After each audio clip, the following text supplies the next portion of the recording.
Bonjour et bienvenue dans cette vidéo consacrée à Aya Nakamura, la carrière et l'icône de la musique qui brise les barrières, de Bamako à la gloire française. Aya Nakamura est une artiste française mondialement connue, ayant vendu des millions de disques et rempli des salles telles que l'Accor Hotels Arena à Paris, surnommée Bercy. Dans cet article, nous allons explorer les coulisses de la vie et de la carrière de cette chanteuse complexe et talentueuse. Les origines d'Aya Nakamura. Aya Danyoko est née le 10 mai 1995 à Bamako, au Mali. Elle est l'aînée d'une fratrie de 5 enfants. Sa famille a émigré en France et s'est installée à Aulnay-sous-Bois alors qu'elle n'avait pas encore soufflé sa première bougie. Son père travaillait comme barman à l'aéroport de Roissy et la jeune fille a grandi dans un foyer baigné de musique, ce qui lui a permis de développer rapidement son propre univers musical. Le début de la carrière musicale. À 15 ans, Aya commence à écrire ses propres chansons, parlant de ses rêves, de sa détermination, d'amour et de chagrin. Elle considère la musique comme une thérapie personnelle. Elle publiait déjà sur Twitter des fragments de sa vie sans filtre, mais gardait sa passion pour la musique pour elle-même. Aya écrit ses chansons au feeling, sans se prendre la tête, sans réaliser le talent qu'elle a. Elle étudie la mode pendant un temps, mais se rend rapidement compte que ce n'est pas sa passion. Elle demande à ses copines de la filmer quand elle chante, et publie la vidéo de « Karma » sur Facebook, sous le nom de scène inspirée de son personnage préféré de la série Heroes, Hiro Nakamura. Si vous êtes nouveau sur notre chaîne iCélébrité In, n'oubliez pas de vous abonner si ce n'est pas encore fait, de commenter, d'aimer, et surtout de cliquer sur la cloche de notification pour ne pas manquer nos prochaines vidéos. C'est à ce moment-là qu'elle est repérée par un producteur, CIC, qui sera le producteur derrière la plupart des gros titres de Dadju. Leur union artistique donne naissance à une musique de rupture. Son titre, J'ai mal, est le premier à connaître un réel succès, dépassant le million de vues sur YouTube. Aya commence alors à se produire en public, ce qui n'est pas facile pour cette casanière. La musique d'Aya Nakamura. La musique d'Aya Nakamura est reconnaissable grâce à son mélange de sons afro et pop, ainsi qu'à ses textes qui traitent de sujets personnels, tels que l'amour, le désir, la trahison et la jalousie. Elle est influencée par des artistes comme Rihanna, Beyoncé et Michael Jackson. Aya est très discrète sur sa vie personnelle, même si elle a été impliquée dans des relations médiatisées avec certains de ses collègues musiciens. Elle est mère d'une fille, qu'elle a eue très jeune. Elle est un exemple de réussite d'une artiste française qui a su conquérir le monde grâce à son talent et à son style unique.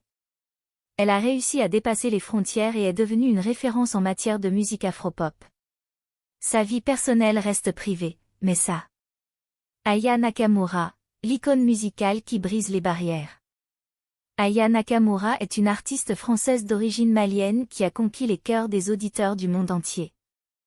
Malgré son immense succès, elle a été victime de propos racistes et misogynes. Elle a réussi à surmonter toutes les difficultés grâce à son attitude positive et son amour pour la musique. Dans cet article, nous allons explorer le parcours de l'artiste qui a su briser les barrières de la misogynie et du racisme. La montée de l'artiste. Aya Nakamura a commencé sa carrière musicale en 2014 en publiant des chansons sur YouTube.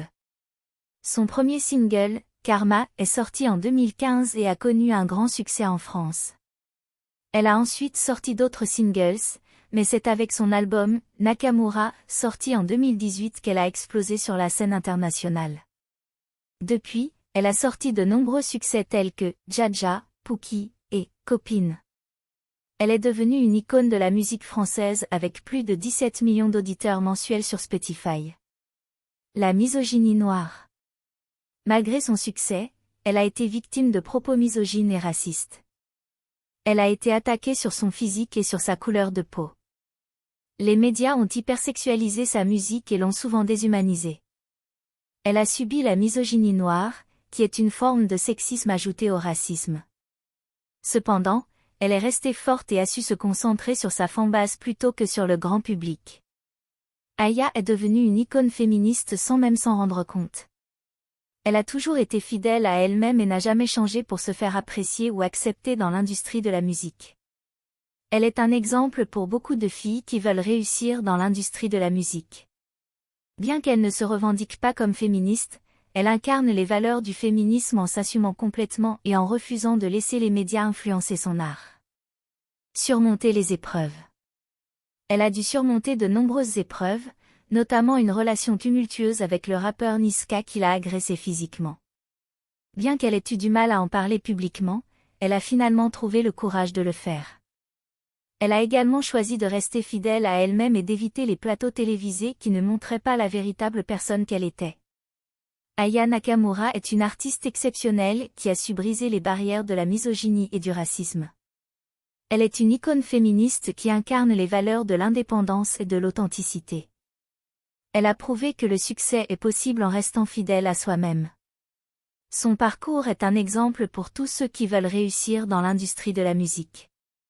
Nous arrivons à la fin de cette vidéo, nous vous remercions pour votre temps et encore une fois, si vous êtes nouveau sur notre chaîne iCélébrité consacrée à l'actualité des célébrités, n'oubliez pas de vous abonner si ce n'est pas encore fait, de créer une réelle discussion dans les commentaires, d'aimer, et surtout de cliquer sur la cloche de notification pour ne pas manquer nos prochaines vidéos. Cette attitude est très importante pour le développement futur de la chaîne, merci d'avance.